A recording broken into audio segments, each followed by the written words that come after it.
Alhamdulillah, syukurillah. Wassalatu wassalamu ala rasulillah wa ala alihi wa sahbihi wa mawalah.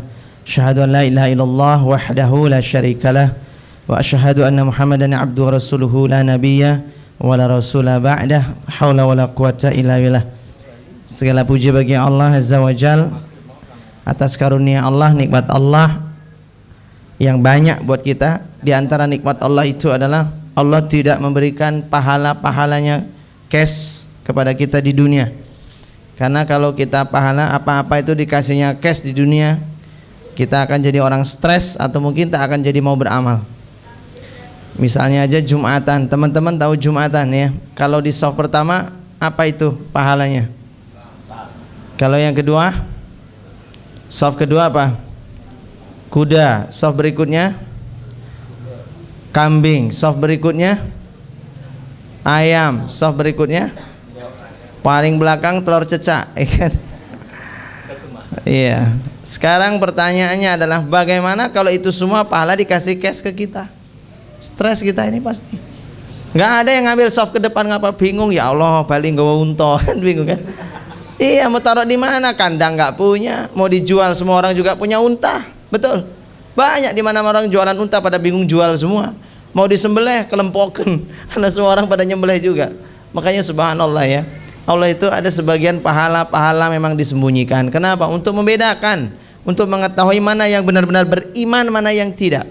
Makanya Quran ini, dzalikal kitabul la raiba fi hudan lil muttaqin. Lihat ayat berikutnya, alladzina yu'minuna bil ghaib. Dia beriman kepada yang gaib. Meskipun pahalanya gaib, pahalanya enggak tampak, enggak kelihatan, kita yakin saja pasti ada balasan dari Allah Subhanahu wa taala. Ini kita syukur ya. Salawat dan salam semoga terlimpah curah kepada Rasulullah Muhammad sallallahu alaihi wa alihi wasallam. Juga kepada keluarga dan para sahabat-sahabatnya. Mudah-mudahan kita semua satu surga bersama Rasulullah. Amin. Allahumma amin.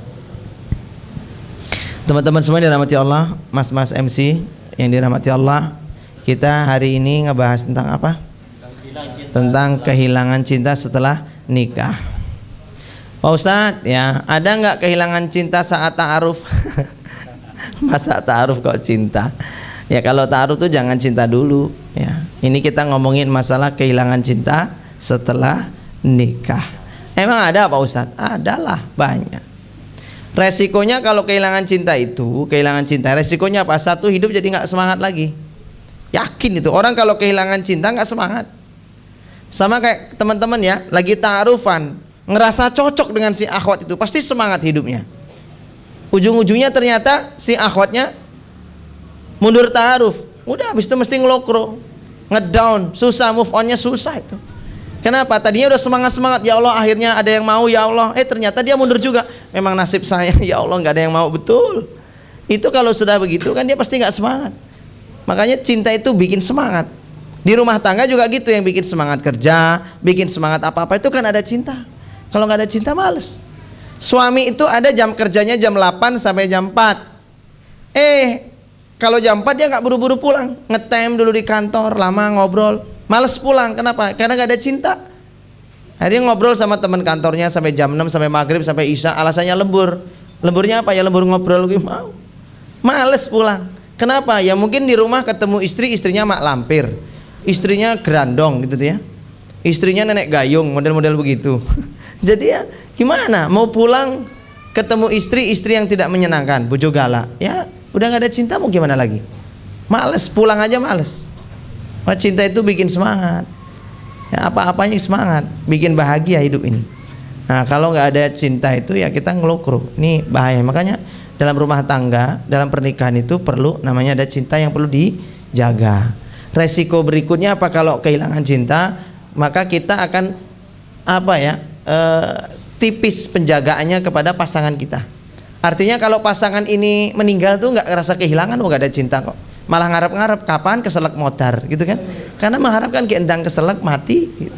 Ada kesempatan ganti pasangan gitu loh. Iya benar loh. Sekarang coba ya, kenapa ada orang punya hutang 5 juta? Dia ini anak kos. Atau jangan anak kos lah, nikah awal-awal lah, orang nikah awal-awal. Nikah masih pengantin baru lah. Dia punya Vespa Sprint lah, atau Vespa yang kodok, itu kan masih harganya 20 juta sampai 25 juta. Nah, dia punya Vespa, harganya 25 juta. Utang dia itu 15 juta. Hutangnya 15 juta. Tapi dia itu milih termehek-mehek, ngangsur-ngangsur, pontang-panteng, direwangi makan seadanya. Pokoknya nggak mau dia jual Vespa. Padahal udah ditagih-tagih, sudah dihina, dicaci maki, dia bertahan tidak mau menjual Vespanya. Padahal kalau mau jual Vespa selesai masalah dia, tapi dia nggak mau jual. Pertanyaan saya, ada nggak orang kayak gini, tipe kayak gini? Banyak loh. Punya kelangenan, punya rumah, punya mobil, nggak mau dijual. Padahal kalau jual itu utang lunas, tapi dia nggak mau. Pertanyaannya, kenapa nggak mau dijual itu Vespanya? Karena dia cintanya luar biasa sama Vespa. Hubud dunia, hubul Vespa, gitu ya. Dia cinta sekali sama Vespa ini. Kenapa kok dia cinta sama Vespa? Karena dirawat. Selama ini Vespanya dirawat, tiap pagi dipanasin. Kalau dia pergi titip pesan, tolong Vespa saya dipanasin, 3 hari sekali dipanasin. Sama istrinya pesan-pesan, dirawat terus. Onderdilnya dijaga, spare partnya dijaga, rusak dikit perbaiki terus. Tiap pagi kerjanya apa? Ya ngotak-ngatik Vespanya tiap hari terus gitu. Sehingga kalau ada orang Vespanya mogok-mogok di jalan, dia nggak mogok punya dia. Kenapa? Terawat. Nah, karena saking terawatnya itu dia nggak mau kehilangan Vespa. Begitulah perumpamaan suami dengan istri. Kalau cintanya dirawat, pasangannya juga dirawat, diperhatikan dan seterusnya. Kayak orang mencintai Vespa ini nggak mau kehilangan, apalagi dijual. Masa istri dijual? Nggak mungkin lah. Nah, itulah kira-kira gambarannya. Maka perlu ada beberapa hal yang perlu kita tahu nih ya teman-teman. Apa sih penyebab kehilangan cinta? Habis nikah ini ada Pak Ustadz kehilangan cinta? Banyak. Zaman sahabat ada Pak Ustadz? Ada. Siapa Pak Ustadz? Istrinya Sabit bin Qais, juru bicaranya Rasul Sallallahu Alaihi Wasallam. Rasul itu punya juru bicara namanya Sabit bin Qais radhiyallahu anhu. Orangnya gagah, orangnya pembicaraannya keren, mengagumkan, mempesona. Orangnya ini. Kalau bicara itu mantap, dep, orang bisa terpengaruh. Ini Sabit bin Qais. Makanya cocok dia menjadi juru bicaranya Rasulullah Sallallahu Alaihi Wasallam. Tapi beliau ini punya istri, istrinya Sabit bin Qais. Siapa nama istrinya? Halo? Ini pengetahuan dasar ini, pengetahuan paling remeh-temeh ini.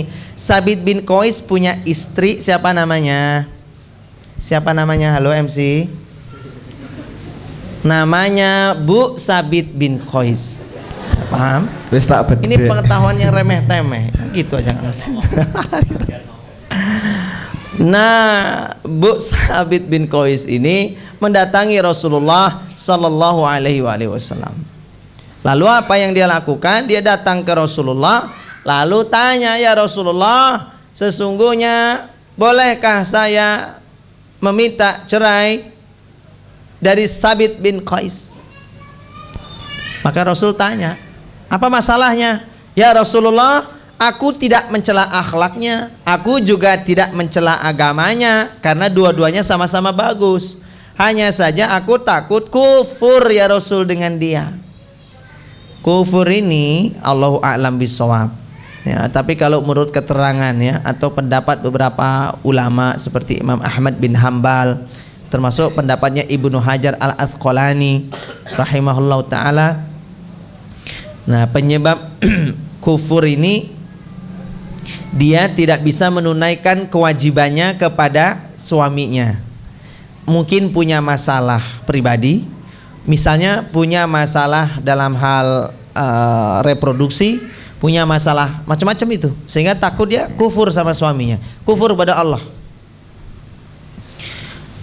Termasuk misalnya nikah, suaminya nggak bikin selera, dilihat-lihat Kepinginnya sih bergairah, tapi tetap aja suaminya nggak menggairahkan. Dilihat malah muntah misalnya gitu kan. Nah, ini kan kufur ini dia. Malah nggak bisa melayani suami. Nah, yang begini bagaimana? Ada Pak Ustaz? Ada loh. Tadi pagi nih ada mbak-mbak jomblo nih dia. Umur sekitar 32 apa 33. Saya bilang gini, Mbak kan belum nikah. Itu loh tetangga depan. Jadi dia punya warung, nah depannya itu agak miring sedikit lah, enceng-encengan kalau serong dikit gitu kan. Seberang jalan persis dekat. Itu juga jomblo Mbak. Mau gak? Enggak Pak Ustadz, gak mau. Kenapa emang? Orangnya kuper. Oh, kuper. Terus apa lagi? Masa tapi dia baik? Enggak Pak Ustadz. Apa? Keringatnya bau Pak Ustadz. Saya pernah main ke situ, ya Allah mau muntah Pak Ustadz. Nah, kayak gini nih bikin kufur ini. Jadi istri ini stres. Dekat suami keringatnya bau. Lah ngadulah ke Rasulullah. Ya begitulah kira-kira Bu Sabit bin Qais tadi. Tapi bukan karena keringat atau bau, tidak. Dia tidak menyebut aib-aib suaminya. Tampaknya ini adalah masalah dengan dirinya sendiri. Saya takut kufur ya Rasulullah. Maka kata Rasulullah, baiklah kalau begitu maukah engkau mengembalikan kebunnya Sabit bin Qais? Mau ya Rasulullah. Baik, kalau mau jadikan itu sebagai iwat tebusan atas dirimu.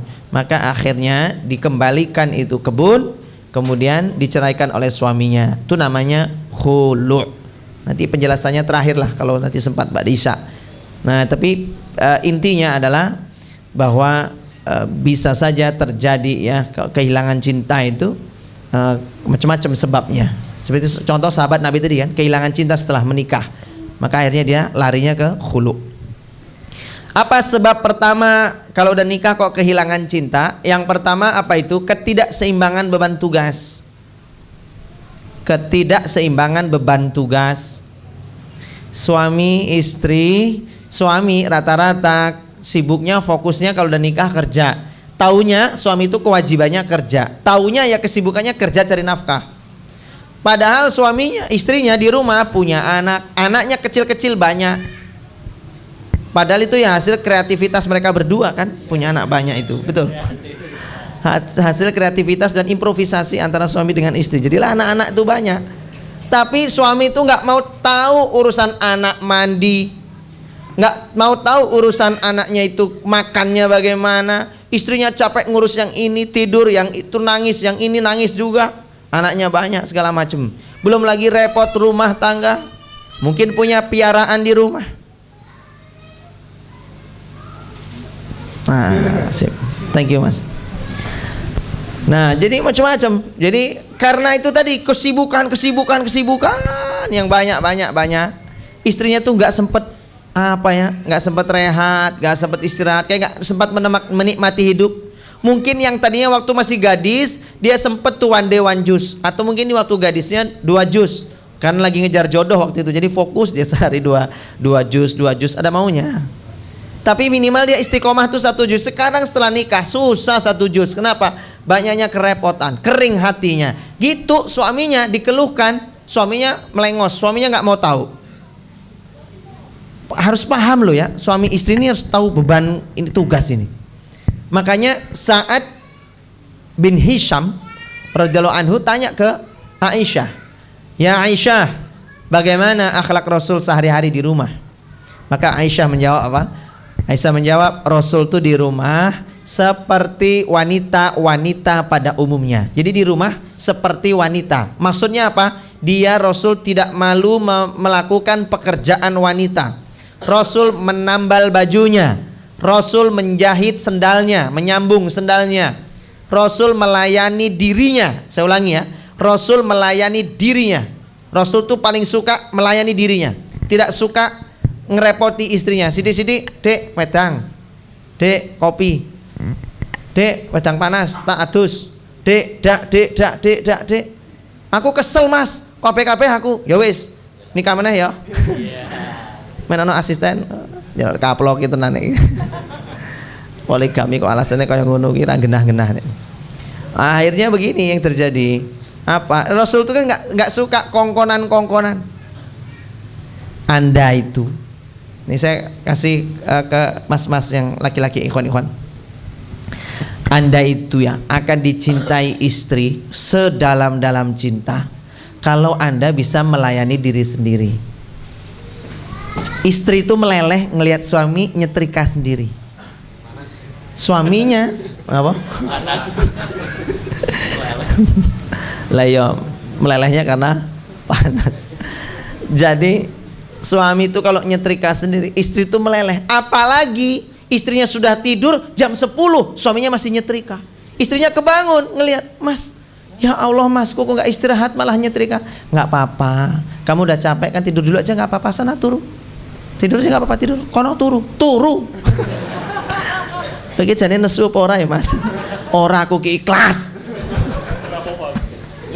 Aku rapopo karo nangis. Nyetrika aja dia. Santai aja.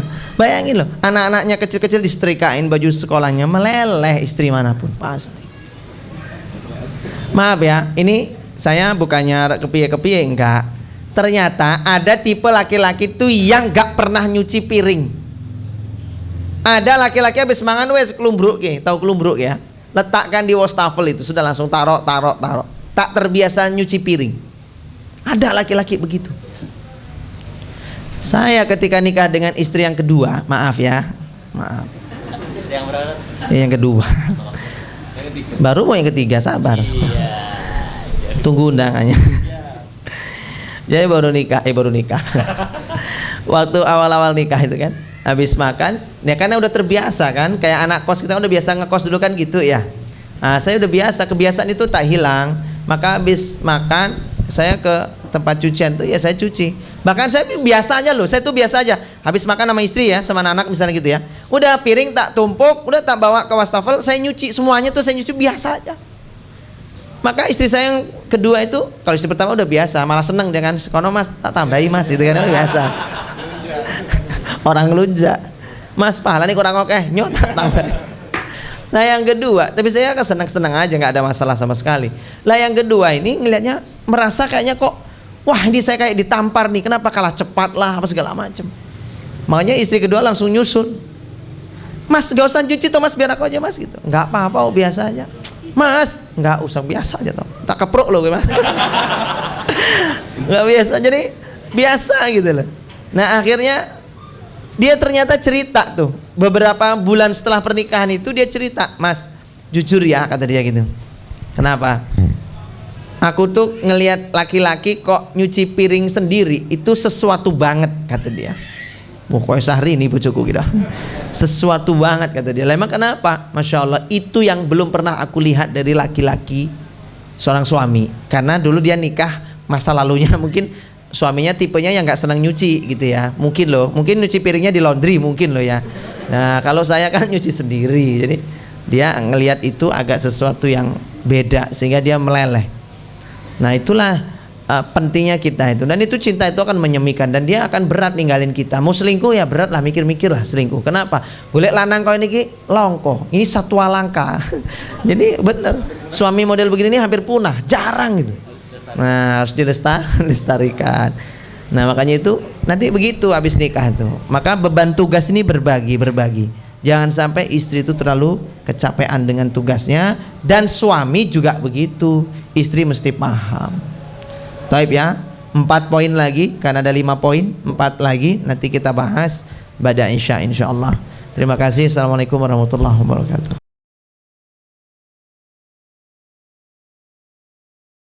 Bismillah. Assalamualaikum warahmatullahi wabarakatuh. Alhamdulillah wa syukurillah hamdan katsiran thayyiban barakan fih. Asyhadu an la ilaha illallah, asyhadu anna Muhammadar Rasulullah. Allahumma shalli ala Muhammad wa ala ali Muhammad. Ibadallah yang dirahmati Allah, disayangi Allah Ta'ala, kita sambung di sesi kedua. Kita membahas tentang kehilangan cinta setelah menikah. Pembahasan kita sampai di bab masalah penyebab kehilangan cinta. Jangan sampai kita kehilangan cinta. Dan jauhi pula ungkapan-ungkapan pernyataan seperti gini, buat gua mah, bagi saya nikah itu sekali seumur hidup. Gak boleh kita ngomong begitu ya. Nikah sekali seumur hidup tuh gak boleh ngomong begitu. Karena kita tidak tahu takdir yang ke depan. Bisa jadi kita nikah, kemudian masih awal nikah dia pasangan kita itu meninggal entah karena kecelakaan, keselak, melahirkan atau apa, kita nggak tahu. Ketika dia meninggal, masa kita mau jomblo terus? Ya pasti kita pingin menyisakan hidup berpahala lagi gitu ya, meraup pahala lagi, ya nikah lagi saja. Nggak perlu ada definisi-definisi. Bagi saya pernikahan itu hanya sekali seumur hidup. Itu orang yang membatasi rezekinya dia. Ya, nggak usah bilang begitu. Diperluaslah rezekinya itu ya. Jadi nggak usah ngomong begitu, nggak perlu. Karena kita tidak tahu, itu mendahului takdir. Nah, kita ngomong masalah kehilangan cinta. Kalau kehilangan cinta, yang pertama tadi apa sebabnya? Karena ketidakseimbangan antara tugas atau kewajiban suami dengan istri tadi. Jadi jangan sampai jomplang ya, jangan sampai jomplang. Dua-duanya harus saling bahu membahu, bantu membantu. Gimana caranya? Pokoknya susah senang pikul bersama, hadapi bersama. Jangan sampai salah satunya merasa terbebani, capek, suami ongkang-ongkang. Dan itu paling banyak menimpa rumah tangga. Yang paling banyak ini adalah seorang wanita yang mengeluhkan suami pemalas, itu yang paling sering. Ya ini nih, kasus ini yang paling sering begitu. Akhirnya istrinya itu ya cuman berkeluh kesah, curhat di medsos. Entah itu tulisannya karpe itu nyindir suaminya, tapi ya, suaminya mungkin gak sadar juga. Karena dia kan gak enak nyindir, ngomong marah. Akhirnya nulis di status. Mungkin nulisnya ya agak samar juga, memang dia nulisnya cuman ya Allah paringono sabar gitu. Gitu kan suami mikir. Mungkin suami juga nulis status podo ya Allah gitu. Ya kan, ya pada akhirnya perang status. Gak jelas, makanya ngomong langsung aja. Kalau emang merasa terbebani, apa yang bikin gak sreg, beban apa yang merasa dipikul, itu ya sampaikan di situ. Oke ya, jadi di sini perlu namanya keseimbangan. Dan kita laki-laki tadi sudah saya sampaikan, seperti Rasulullah ya, yang bisa sendiri layani sendiri. Kalau tidak bisa baru ngelibatkan istri. Yang bisa sendiri sendiri. Jadilah suami-suami yang mandiri. Mesti nyenengke itu. Yang kedua, apa itu? Kehilangan fokus. Penyebab kehilangan cinta ya karena kehilangan fokus. Dulu waktu ta'aruf, mungkin ta'arufnya lewat grup ya, WhatsApp atau apa itu. Ketika ada notifikasi WA atau Instagram DM atau langsung cepet buka, berharap dia. Ya Allah, ono notif, jangan-jangan dia, langsung dibuka. Oh, jebule konco lanang meneh, konco lanang. Yes. Tapi kan fokus dia. Bunyi sedikit langsung perhatian ke dia. Apa sedikit perhatian? Fokus.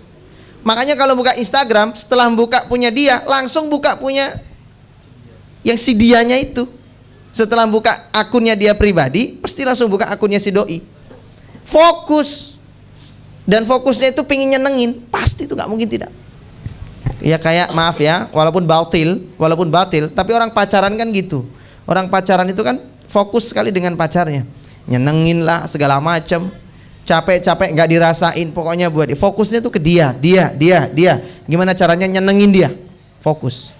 Nah setelah nikah, fokusnya ini hilang. Akhirnya apa mereka?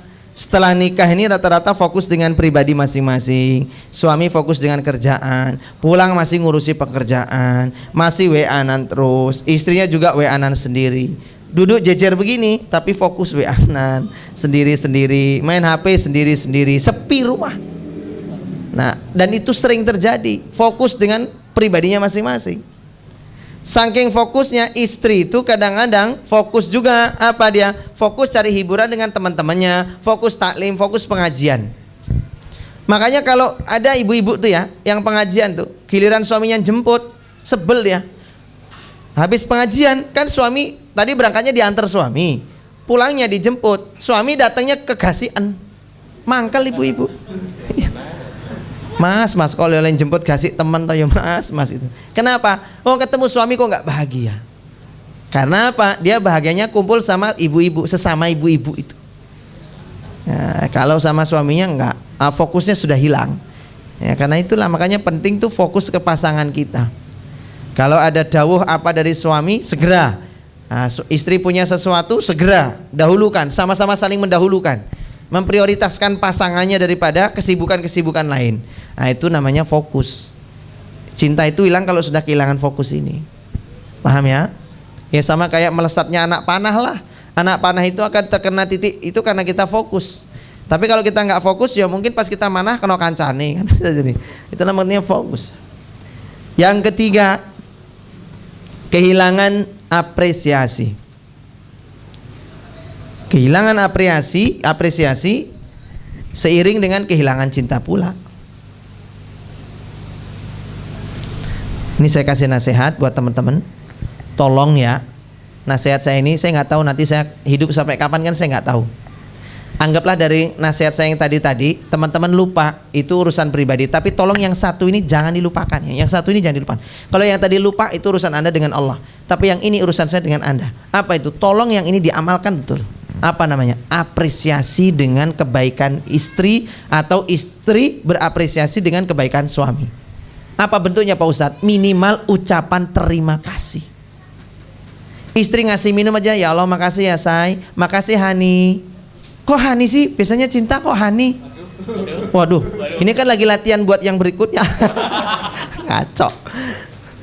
Makasih ya, makasih ya sayang gitu.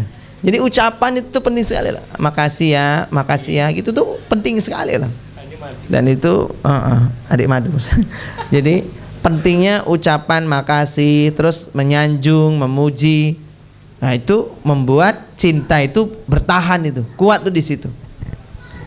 Istri ngasih minum, istri ngasih makan, nyiapkan makanan apa segala macam, nggak pernah keluar terima kasih. Keluar terima kasih itu kalau beli di warung baru bilang sama si mbok-mbok warung makan, misalnya di warung makan Padang gitu. Makasih ya Bu, pulang. Sudah. Sama orang lain bisa makasih, sama istrinya nggak makasih, ini kacau.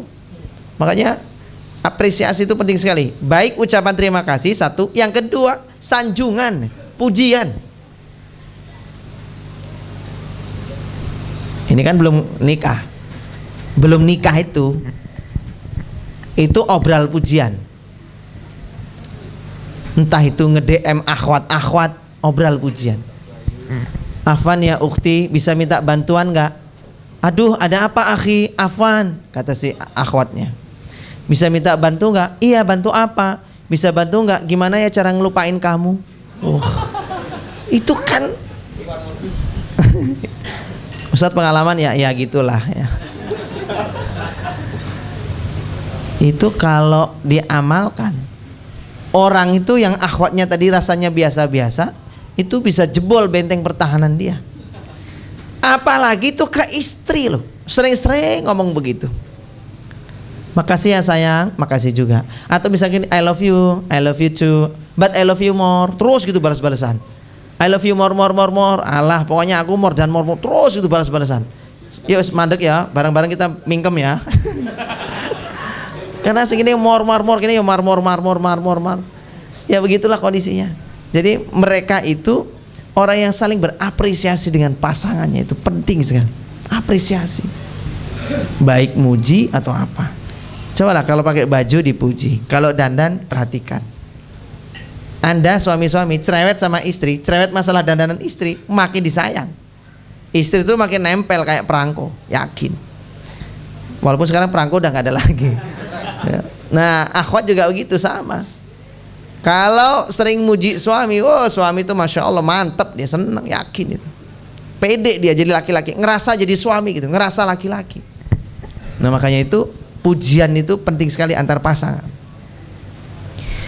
Bahkan nggak perlu malu-malu, misalnya membenahi jilbabnya yang mungkin agak miring sedikit, mungkin agak rambutnya keluar, dibenerin, didandanin gitu. Misalnya lo ya, akhwat rambutnya agak keluar sedikit, sayang, bentar, rambut ini lo keluar gitu ya, terus dibenerin, nggak apa-apa. Jangan malah rambutmu lo. Ya, piye rumah suami istri. Jadi lah ya, sering-sering perhatian itu sama pasangan tuh, perhatian. Kamu tuh cantiknya gini deh. Mas tuh cocoknya gini deh, gitu. Jadi apresiasi itu penting sekali. Mengapresiasi amal baiknya, menyanjung kebaikan-kebaikan pada dirinya, itu penting dalam rumah tangga. Sekarang yang keberapa nih? 4. Apa itu? Membandingkan. Siapa sih yang nggak sebel dibandingin? Dibandingin itu bikin cinta itu bisa kroak, you know. Do you know kroak? Apa bahasa Indonesia lagi apa kroak ya? Kroak ya. Kroak ya, apa bahasanya? Enggak berlubang ya. Kroak, iya kroak lah gitu. Susah ya bahasa Indonesia ini. Emang kadang-kadang bahasa Jawa ini susah ditafsirkan. Ya kayak selilitan kan susah ditafsirkan. Gimana caranya? Ya. Selilitannya apa bahasa Jawa? Terus apa lagi? Kalau pipis sakit itu ada istilahnya apa? Nyang-nyangen. Apa bahasa Indonesianya? Bukan, tawar menawar. Kalau itu ada ya. Nyang-nyangan. Ya. Baik ya. Oke, sambung lagi. Ini buat kulaannya mereka berdua. Sampai mana tadi ya? Ya enggak, Pak. Dibandingkan. Kropos sih, kroak itu ya. Kroak itu ya kayak digigit kayak apple gitu lah kira-kira ya. Apple digigit itu kan kroak. Cinta itu begitu, kroak itu gara-gara apa? Dibandingkan. Saya punya kawan baru nikah. Dulu saya na'arufkan sama istri saya, na'arufkan dia dengan kita pokoknya nyarikan jodoh, dan mereka alhamdulillah nikah jodoh. Kemudian dia itu main ke tempat saya terus, tumben pengantin baru kok main. Ngapain? Saya bilang, bos ngapain main tempat saya bos? Oh, baru nikah kok main-main terus. Lagi mana gak sebel? Tolong saya dong bro, saya minta nasihat, kata dia. Lah apa? Aku tuh dibanding-bandingkan sama mantannya dia. Ora yo mangkel banget aku. Wes apa tak pegat aja ya. Cerai aja lah. Ya Allah. Laki-laki tuh sampai segitu loh. Kalau dibandingkan tuh langsung bisa ilfil loh. Bisa hilang. Cinta itu hilang total. Karena apa? Laki-laki itu ini masalah harga diri, wibawa. Kalau sampai dia istri memuji laki-laki lain, laki-laki itu kayak ngerasa perempuan ini sudah punya imam lain gitu. Kayak sudah menatap ada imam lain lebih baik. Itu sudah piye ya rasanya ya rontok, semua sudah rontok. Piye ya saya tuh mau bercumbu sama dia jadi sudah nggak mood lah sudah. Kenapa? Karena dia mesti membayangin sama yang lain, gitu mikirnya. Ya, nah ini masalah ini. Jangan bandingkan sama temennya, mantannya, itu nggak boleh. Termasuk akhwat, ikhwan sama aja. Mas-mas juga gitu, nggak boleh banding-bandingkan. Kok kamu tuh kayak gitu ya sama saya ya, kok kasar-kasar amat sih. Perasaan dulu mantan saya lembut-lembut deh. Loh, ya soalnya mantanmu dulu lembut kok ya. Nah, terus akhirnya kamu tuh banding-bandingin aku terus, bandingin. Soalnya udah marahan mereka. Ya itulah setan tuh begitu. Masuknya lewat suka membanding-bandingkan.